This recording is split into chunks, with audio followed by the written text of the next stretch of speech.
할렐루야. 오늘도 이 예배 자리에 나오신 여러분 모두를 우리 구주 예수 그리스도의 이름으로 축복합니다. 오늘은 은혜를 실어 나르는 은사들, 똑같은 제목으로 세 번째 말씀을 나누고자 합니다. 은사는 하나님의 공동체 전체 구석구석에, 그리고 공동체에 속한 모든 사람들에게 하나님의 은혜를 실어 나르는 것이라 했습니다. 바울은 그러한 은사들 중에 7가지 목록을 우리에게 제시해 주고 있습니다. 은사가 단지 7가지만 있기 때문이 아니라 7이라는 수가 완전수를 상징하는 것처럼 모든 은사들을 대표하는 것으로서 7가지의 은사 목록을 제시해 주고 있습니다. 오늘은 그 중에 2가지의 은사, 위로의 은사와 구제의 은사에 대해서 같이 상고해 보고자 합니다. 먼저 위로의 은사입니다. 4번째 은사입니다.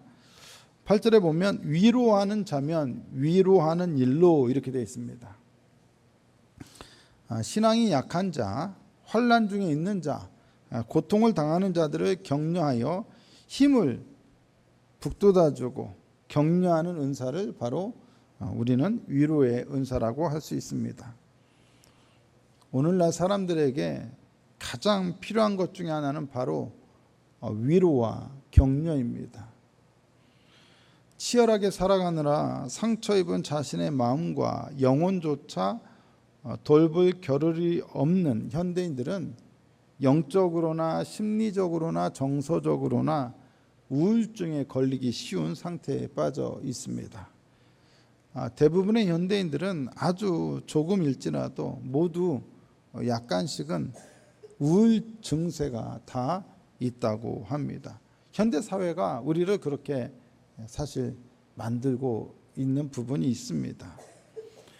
성인이 되어서 겪는 일들로 인해서 아픔을 겪기도 하지만 어린 시절에 겪었던 일들에 대한 상처가 평생 괴롭히는 경우도 있습니다. 한 번은 아버지가 아들에게 전화를 했습니다. 아주 짤막한 통화였습니다. 이 전화를 끊고 나서 이 아들이 계속 방에서 나오지를 않고 울고만 있습니다. 도대체 이게 무슨 일인가 싶어서 며느리가 시아버지에게 전화를 걸었습니다. 아버님, 무슨 일이세요? 왜 그러냐?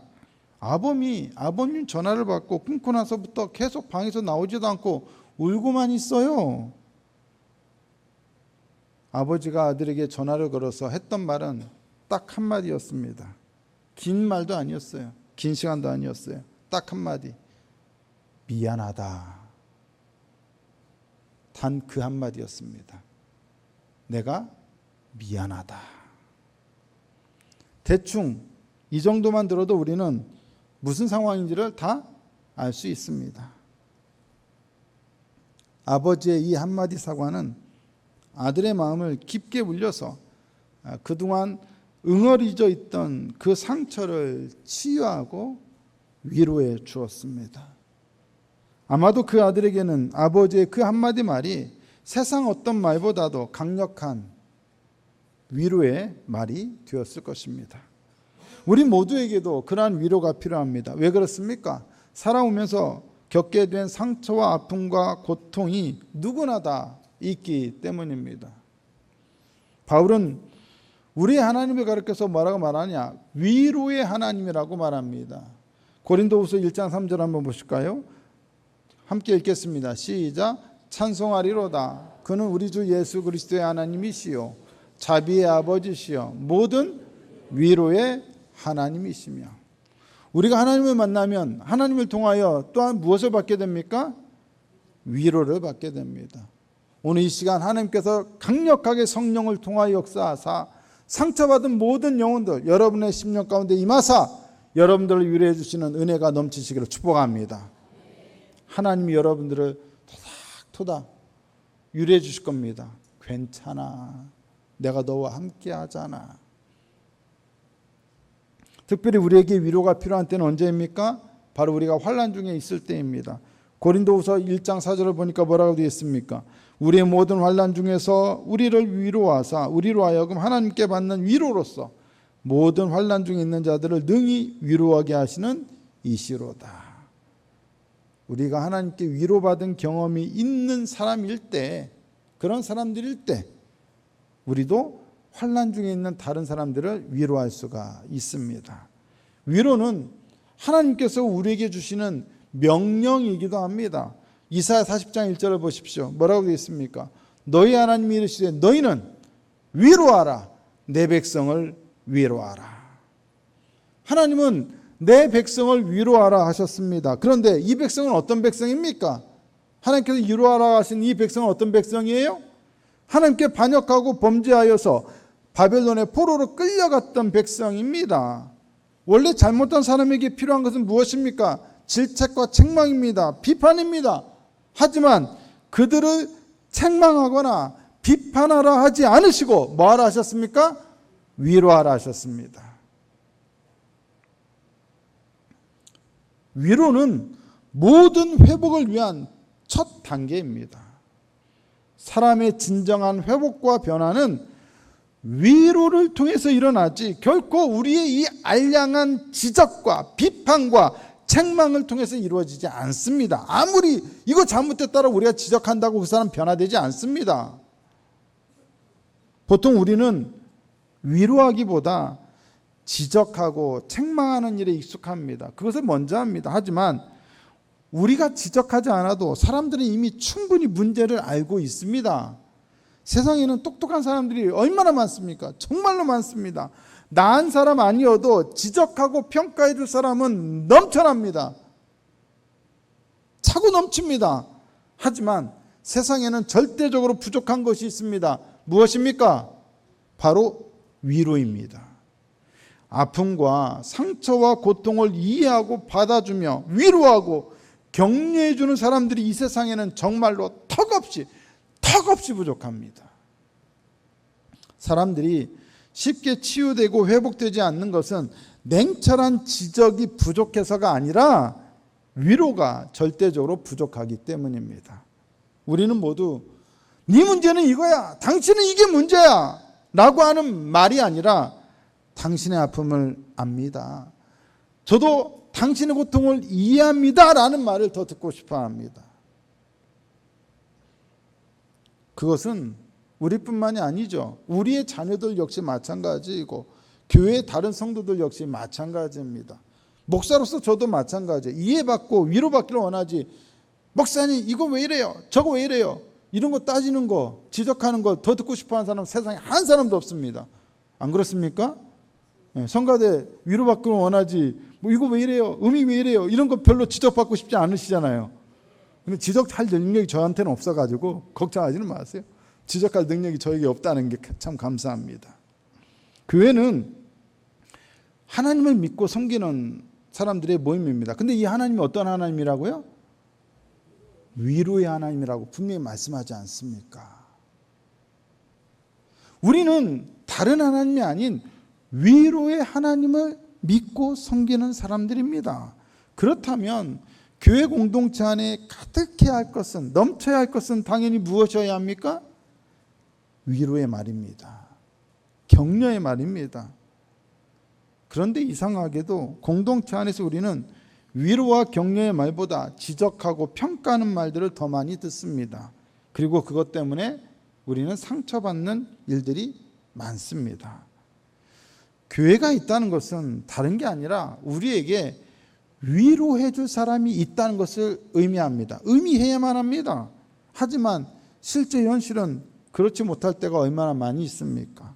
대부분의 성도들은 충고나 조언보다는 먼저 위로와 격려의 말을 듣고 싶어 합니다. 아무리 잘못을 자기가 저질렀다 할지라도 자기 스스로 생각해도 문제가 있다고 하더라도 사람들은 다 그렇게 생각합니다. 나 좀 위로해 주세요. 이것이 누구나 가지고 있는 진정한 속마음일 것입니다. 하지만 여러분 생각해 보십시오. 자기는 다른 사람들이 그렇게 해주길 원하면서 자기 자신은 다른 사람들에게 그렇게 해주고 있습니까? 먼저 위로해 주려고 하기보다는 먼저 뭐부터 하고 있어요? 지적부터 하고 있잖아요. 왜 그러냐고. 자기는 위로받고 싶으면서도 정작 우리는 다른 사람들에게는 평가부터 하고 지적부터 하려 하지 않습니까? 그들의 잘못을 말해주느라 바빠서 상처받은 사람들의 말에 귀를 기울이지 못했던 것은 아닙니까? 왜 그래야만 했는지, 무엇이 문제였는지, 무엇이 그의 아픔이었는지. 상처받은 사람들의 말에 귀 기울이지 않는 것은 그 사람뿐만 아니라 공동체 전체를 아프게 하고 파괴하는 일입니다. 잘못보다 그 사람의 아픔, 고통을 먼저 볼 수 있어야 합니다. 이전에 성기동 교회에서 교군 목사로 사역할 때 교회에서 상처받고 실족해서 교회를 떠나고자 하는 가정이 있어서 신방을 갔습니다. 그런 가정은 무조건 신방을 가야 합니다. 신방 갈 때 혼자 가지 않죠. 같은 교구 담당 파트너 신방 전도사님하고 같이 갔는데, 이 신방 전도사님 보통 여자죠. 여자 전도사님인데 이 여자 전도사님 그 교회에서 오래 사역을 하셨던 분이라 그 가정을 굉장히 잘 알고 또 친한 그런 그 가정과 친한 전도사님이셨습니다. 반면에 저는 그 당시에 부임한 지 얼마 안 된 그런 상태였습니다. 이 가정의 신방을 가자마자 전도사님은 너무 친하기 때문에, 너무 잘 알기 때문에 도대체 권사님이셨는데 권사님 왜 이러십니까? 권사님 왜 이러세요? 아니 직분자가 돼가지고 권사 직분이나 받아가지고 이러면 됩니까? 알만한 사람이 왜 이러세요? 하면서 친하니까 사랑의 마음으로 평소에 관계가 돼 있으니까 막 그 성도님을, 권사님을 다그쳤습니다. 물론 틀린 말은 하나도 없었습니다. 당사자도 딱히 반박할 말을 찾지 못했습니다. 그런데 여러분, 그런다고 그 성도님 마음이 돌아설 가능성이 보이겠습니까? 그런다고 보이지 않습니다. 막 말을 쏟아내던 전도사님을 일단 진정시키고, 전도사님 잠시만요 진정시키고 그 성도님이 자기 상황을 말할 수 있도록 유도했습니다. 차근차근 그 성도님의 입장을 들어보았습니다. 그리고 충분히 그분의 입장을 충분히 이해한다고, 그리고 얼마나 그것 때문에 힘드셨느냐라고 먼저 위로해드렸고, 솔직히 교역자 때문에 상처를 입었거든요. 그래서 제가 대신해서 교역자를 대표하여 제가 사과드립니다. 사과도 드렸어요. 그리고 그럼에도 불구하고 말씀을 풀어서 이럴 때 우리가 말씀에 근거해서 어떤 선택을 할 수 있는지에 대해서 쭉 설명을 해드렸습니다. 이렇게도 할 수 있고 저렇게도 할 수 있습니다. 물론 선택은 권사님이 하셔야 합니다. 감사하게도 그 가정은 그 교회를 떠나지 않았습니다. 때때로 사람들은 악의는 없어요. 하지만 다른 사람의 문제에 대해서 너무나 간단한 해결책을 제시하거나 다른 사람의 고통에 대해서 너무 성급한 해결책만을 제시하려고 합니다. 하지만 그것은 전적으로 부적절합니다. 왜냐하면 고통의 당사자는 자신이 이해받지 못하고 있다는 것 때문에, 자신의 고통이 이해받지 못하고 있다는 것 때문에 기존에 가지고 있던 고통 이외에 추가적으로 또 다른 고통을 겪을 수 있기 때문입니다. 위로가 갖는 이미지는 바로 부드러움입니다. 부드러움.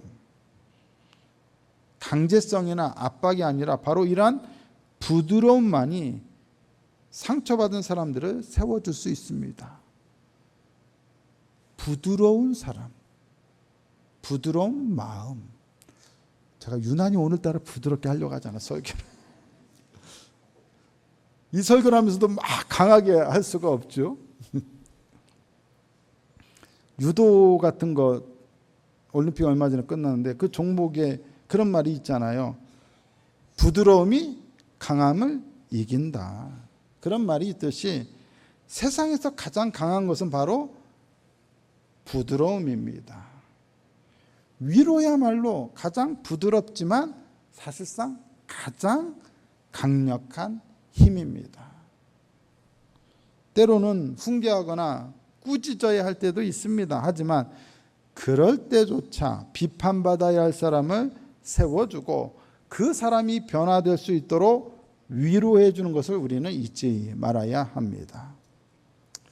이렇게 설교하는 저를 향해서 어떤 성도님들은 속으로 아이고 목사님이나 좀 잘하시지요 생각할지도 모르겠습니다. 목사인 저에게서 위로를 받지 못했다고 생각할지도 모르겠습니다.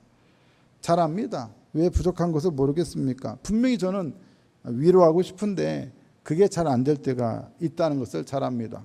저는 복음을 전한다고 전했는데 제 영상을 본 우리 가족은 왜 오빠는 화를 내냐? 왜 너는 화를 내냐고 또 얘기하는 또 우리 가족들이 있어요. 저는 혼내거나 화를 내는 게 아니라 복음을 전하려고 했을 뿐이고 여러분을 위로하려고 한 건데 본심이 왜곡되거나 상황이 전혀 이상하게 흘러갈 때도 있다는 것을 왜 모르겠습니까? 목회자도 성도들을 위로하는 일에 실패할 때가 있습니다. 그래서 진정성이 온전히 전달되지 않는 것 때문에 괴로울 때, 힘들 때가 저도 있습니다. 그래서 그 실패와 그 실수와 그 연약함에 대해서 먼저 여러분 지적부터 하고 싶으십니까? 지적부터 하시겠습니까? 지적과 평가부터 해야 목회자나 우리 공동체가 더 좋아질 수 있겠습니까? 우리 모두는 똑같은 인간입니다. 무엇이 더 우리에게 좋은지, 무엇이 더 우리에게 필요한지 우리는 다 잘 압니다. 평가와 지적이 먼저가 아니죠. 먼저는 위로입니다. 위로예요. 평가하고 지적한다고 바뀌는 것이 아닙니다. 위로하고 격려할 때 바뀐 것입니다. 위로하고 격려할 때 바뀌어요. 그래서 부족한 게 느껴지면 뭔가 상대방에게 말을 해주고 싶을 때가 있죠. 뭔가는 그래도 지적해줘야 할 때가 있겠죠. 그럼 그럴 때 있으면 어떻게 해야 합니까? 그 사람에게 뭔가 말을 해줘야 할 게 있다. 부족한 게 느껴지면 먼저 뭐 해야 합니까? 먼저 밥을 사십시오. 밥 먹자고 하십시오. 밥도 사시고 또 뭐도 사셔야 돼요? 차도 사십시오. 밥도 사고 차도 사십시오. 한마디의 충고나 지적을 하기 위해 100마디의 위로와 격려부터 하셔야 합니다. 그러면 나의 충고나 지적을 상대는 분명히 듣게 될 것입니다. 왜 그렇습니까? 이미 나를 통해서 충분히 위로와 격려를 받았기 때문입니다. 충분히 받았기 때문에 이 사람이 하려고 하는 말의 진정성을 이해하고 받아들일 것입니다. 그러므로 여러분 밥을 많이 사십시오. 같이 밥을 많이 드셔야 합니다. 자주 드셔야 합니다.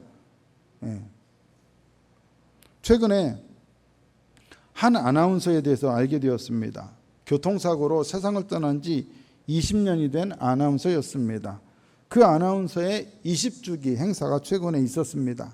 그 아나운서를 기억하는 사람들은 한결같이 그를 따뜻한 사람으로 하고 따뜻한 사람으로 기억하고 그렇게 평가를 했습니다. 이 아나운서는 시사 프로그램을 진행하는 사람이 아니라 영화 음악을 진행하는 사람이었습니다. 하지만 이 아나운서는 세상에서 일어나는 많은 고통과 아픔의 사건들을 그냥 보아 넘기지 않았습니다. 아나운서로서 따뜻한 멘트로 세상 문제에 사람들이 시선을 쏟게 만들었고 또한 자신만의 방식으로 고통을 당하는 사람들을 위로하였습니다. 한 번은 고공 크레인 위에서 농성하다가 100여일 만에 자살로 생을 마감한 어떤 사람의 사건이 그 당시에 뉴스가 된 적이 있었습니다. 그 사건에 대해서 이 아나운서는 자신의 영화 음악 방송을 통해서 이러한 멘트를 남겼습니다. 새벽 3시 고공 크레인 위에서 바라보는 세상은 어떤 모습이었을까요? 100여일을 고공 크레인 위에서 홀로 싸우다가 스스로 목숨을 끊은 사람의 이야기를 접했습니다. 그리고 생각했습니다. 올 가을에는 외롭다는 말을 아껴야겠다고요. 그 높은 곳에서 100여일을 홀로 고독하게 외롭게 투쟁하다가 고통 속에서 한 사람의 인생이 쓰러지는 그 모습을 그 아나운서는 이런 멘트로 위로했습니다. 단 몇 줄의 멘트로 이 아나운서는 그렇게 안타깝게 생을 마감해야 했던 한 사람의 고통과 아픔 그리고 그 무엇보다 그 사람이 느꼈을 외로움을 공감해 주었습니다. 그리고 그 공감의 멘트는 많은 사람들을 따뜻하게 위로해 주었을 것입니다. 고통당하고 상처 입고 죽어간 사람은 내가 아닌 다른 사람인데 이 멘트를 듣는 순간 괜히 제가 위로받는 느낌이었습니다. 그 사람의 아픔이 느껴졌고 또 이 아나운서의 멘트로 인하여 내가 위로받는 것 같았습니다. 이 아나운서의 멘트에는 사람들의 마음을 울리고 감동을 주는, 그리고 무엇보다 위로하는 힘이 있었습니다. 그것을 보면서 저는 이 몇 줄의 멘트보다 훨씬 많은 말을 설교 시간에 쏟아내면서도 과연 이 정도의 임팩트 있는 위로와 감동을 설교를 통하여 주고 있는가 하는 반성이 되었습니다. 성도 여러분, 우리 모두에게는 위로가 필요합니다. 설교하는 저나 예배드리며 설교를 듣는 여러분 모두 똑같습니다. 우리는 똑같은 하나님의 백성이고 상처 많고 허물 많고 고통을 당한 그런 백성입니다. 하나님은 나의 백성을 위로하라 하셨습니다. 그리고 우리에게 교회를 주셨습니다. 교회는 위로의 공동체가 되어야 합니다. 교회는 위로의 사람들로 가득해야 합니다. 이 아나운서처럼 다른 사람들을 위로하는 일에 남들과는 다른 특별한 은사를 받은 사람들이 물론 있습니다. 그러한 사람들이 이 위로의 은사를 통해 이 아나운서처럼 많은 사람들을 격려하고 위로하는 일은 지극히 당연합니다. 하지만 그렇게 특별하게 은사를 받은 사람들이 아니더라도 하나님의 사랑을 전달하고 위로할 수 있는 은사는 누구에게나 어느 정도는 다 주어졌다는 사실을 우리는 기억해야 합니다. 대단한 위로를 주려고 하지 않아도 좋습니다. 여러분의 말 한마디, 따뜻한 말 한마디, 어깨를 토닥해주는 그 제스처 하나가 많은 말들을 이미 해주고 있는 것입니다. 그리고 그것은 큰 위로의 힘으로 상대방에게 전달될 것입니다. 그러므로 우리는 자신이 받은 은사의 분량만큼 다른 사람들을 위로하고 격려하는 일에 더욱 힘쓰는 삶을 살아야 하겠습니다. 그리고 우리 교회 공동체는 그러한 위로의 은혜가 더욱더 많은 성도들에게 실어 날라질 수 있도록 우리의 은사를 사용하는 성도들의 모임이 되어야 하겠습니다. 이어서 구제의 은사입니다. 전체적으로는 5번째고 오늘은 2번째입니다. 8절에 보니까 구제하는 자는 성실함으로 라고 말씀하고 있습니다. 여기서 성실함으로 라고 하는 말은 관대함으로 라는 뜻입니다. 관대함이란 아낌없이 나누고 베푸는 것을 의미합니다. 구제라고 하면 우리는 가난한 사람들을 물질적으로 돕는 것만을 생각하기 쉽습니다. 하지만 여기서 말하는 구제란 내게 있는 것을 나눠주는 것을 의미합니다. 자신이 가진 것을 나눠주는 것을 의미합니다. 그런데 여러분, 우리가 가진 것이 물질밖에 없습니까? 우리가 가진 것이 전부가 물질입니까? 아니죠. 우리는 물질 외에도 우리의 시간, 우리의 몸, 우리의 재능, 우리의 열정 등을 베풀고 나눌 수가 있습니다. 하나님은 돈 이외에 다른 많은 것도 아낌없이 나눌 것을 우리에게 요구하십니다. 그것이 바로 여기서 말하는 구제의 의미입니다. 이 은사는 기독교 공동체가 다른 사람들의 다양한 각종 필요를 돌보는 것과 매우 중요한 관련이 있습니다. 구제라 하면 가장 먼저 돈을 생각하기 쉽지만 때로는 돈이 그들에게 줄 수 있는 최선의 것이 아닐 때가 많습니다. 요르단에 있을 때 저는 이라크 난민들을 섬겼습니다. 요르단에서 이라크 난민 사역을 위해서 동역했던 선교사님은 늘 이런 말씀을 하셨습니다. 이라크 난민들이 바라는 것은 단지 물질적 지원이 아닙니다. 그들은 무엇보다 우리가 그들을 찾아가지고 신방하는 것을 원합니다. 왜 그럴까요? 그들은 너무도 외롭기 때문입니다. 이라크 난민들은 모두 종교적인 이유로 난민이 된 사람들이었습니다. 기독교 신앙, 자신이 가진 기독교 신앙 때문에 IS를 피해서 요르단에 피신 온 사람들이었습니다. 그러다 보니 이슬람을 믿는 무슬림들 사이에서 그들은 사회적인 약자요, 소수자로 살아가는 사람들이었습니다. 당연히 외로울 수밖에 없습니다. 의지할 사람들도 주변에 별로 없습니다.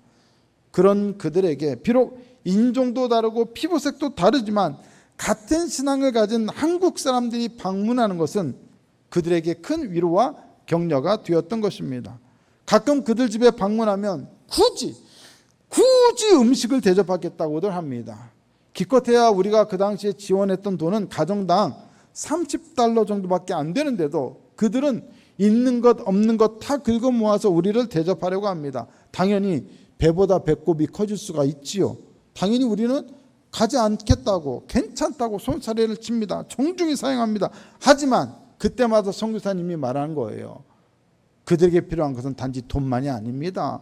그들은 지금 정이 고프다는 겁니다. 사람이 고프다는 겁니다. 같이 밥 먹고 교제하고 정을 나눌 사람들이 필요하다는 것입니다. 그래서 우리의 신방이 그들에게는 위로가 되고 힘이 된다는 것입니다. 우리의 방문 자체가, 그들을 위해서 우리가 내어주는 시간 자체가 그들은 고마운 것이라는 것입니다. 이처럼 때로는 물질보다도 우리가 나누어야 할 다른 더 중요한 것들도 있는 법입니다.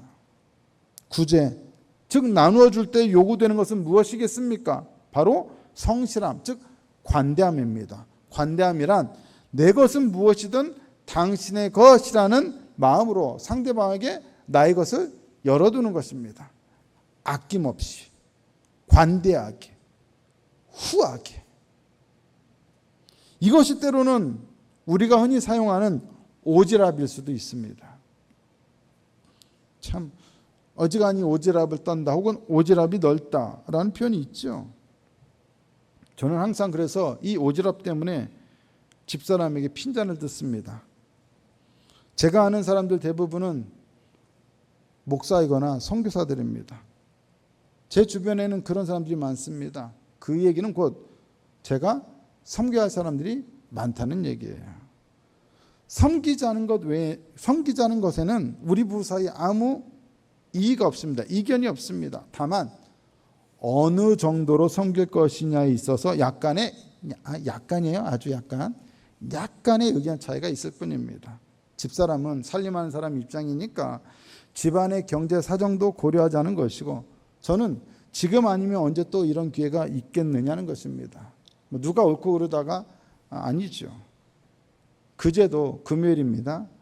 한 선교사님을 급하게 도와야 할 일이 있어서 후원금을 좀 보내드렸습니다. 요르단에서 정말 오랜 시간 마음을 같이 나누었던 분인지라 그분의 짐을 함께 지고 싶은 마음의 감동을 하나님께서 주셨습니다. 일단은 물어보겠을까요? 안 물어보겠을까요? 네, 뻔하죠. 일을 저지를 때는 물어보고 하면 안 되죠. 그럼 일을 저지를 수가 없어요. 일단 저지르고 보는 거죠. 그리고 그날 저녁 가서 밥 먹고 이제 얘기를 합니다.